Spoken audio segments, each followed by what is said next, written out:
Hello and welcome to TMG, the Mind Gym. There are high chances that all of you might own some kind of electric vehicles in the future. So this episode of Explained series on electric vehicles, we aim to explain the major fields of interest in electric vehicles which everyone needs to know. So let's get started.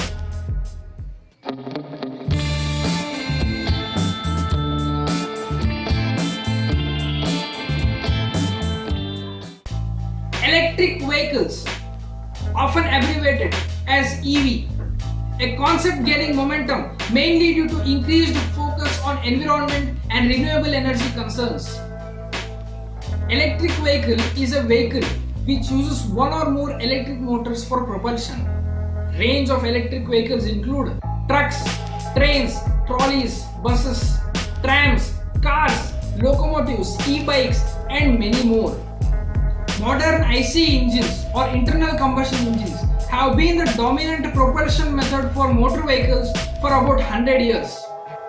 The basic design of an IC engine, that is a piston reciprocating in a cylinder, has not changed since its first appearance.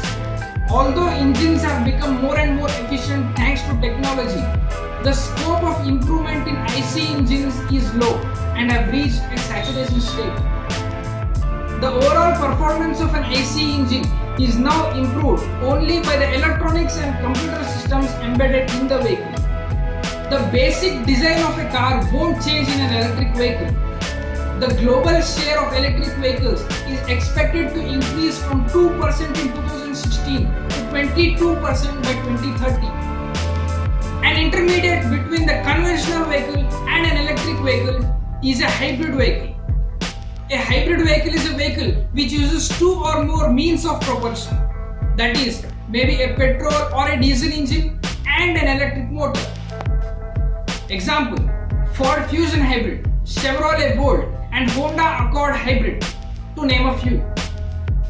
Electric vehicles can be distinguished based on electricity sources, connection to generator plants like trains, trams, locomotives, etc., onboard generators or hybrid EVs, which generate electricity on board either using a diesel generator, nuclear fuel, fuel cell or a solar power. The third most used type of electric vehicles is onboard storage type, like storing of energy in a battery on board on the vehicle. You will probably find this type of vehicle as they are widely used. Batteries being an important part of an electric vehicle, it's important to choose the right one. Most of the electric vehicles use lithium-ion batteries. Yes, lithium ions, the same batteries which are used in our mobile phones, mainly due to their higher power density, higher energy density and long life. Complicating factors include safety, durability, thermal resistance and cost.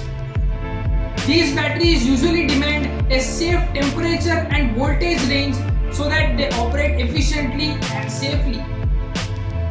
Though battery technology is improving day by day due to technological advancements in battery technologies, as of now, lithium-ion batteries are best suitable for an electric vehicle.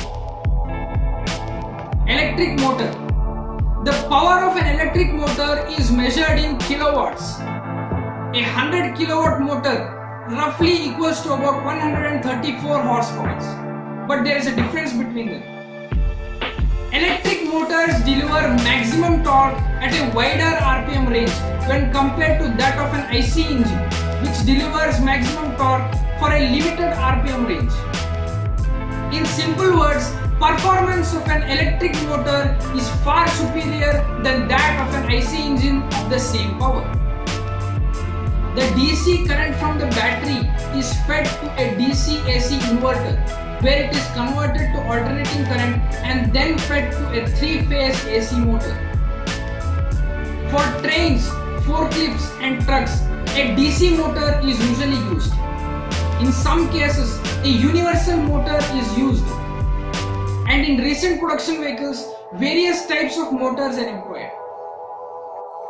The type of motor used is usually dependent on many factors like safety, durability, cost, and many other such constraints.